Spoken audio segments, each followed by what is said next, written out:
in the putting stroke, you want to be able to set up and basically just rock your shoulders in your putt. You don't want to use too much of your arms or your wrists because it is much harder to control your distance and your speed. If you find that you are using too much of your wrists, the grip change that I would suggest is lead hand low. Because when it's low like this, either you can use it to anchor up against your inside forearm a little bit if you'd like. Then you can kind of grip it like that, and that really keeps you from using your wrists. If you don't want to anchor it like that, just have it on the bottom here. Try and keep it in the palm of your hand, and then whatever you're going to do with your top hand. And that allows you basically to eliminate using your wrist too much because you can really feel it like this. If you're struggling with that, I would go bottom hand low. You can see, or sorry, lead hand low. You can see it's in my palm here. I would grip the club at the top and then rest my top hand fingers and anchor them up against my forearm. That would be eliminating the wrists altogether, and it's basically forcing you just to rock your shoulders. The reason to just rock your shoulders, like I say, is to get your distance and speed control.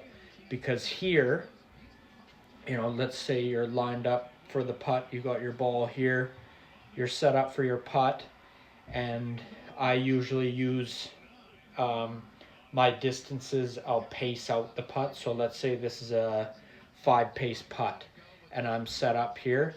It will be from my big toe to my big toe. Okay?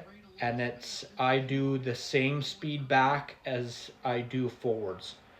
But also make sure with this that you're not decelerating with your forward stroke. You don't want to be coming back fast and then obviously coming slow. The ball is not going to go anywhere. You can come back slow and then fast if you want. I find if I come back too slow, it gives me too much time to mess something up by the time I get back to the ball. So I like to do the same speed back as I do forward.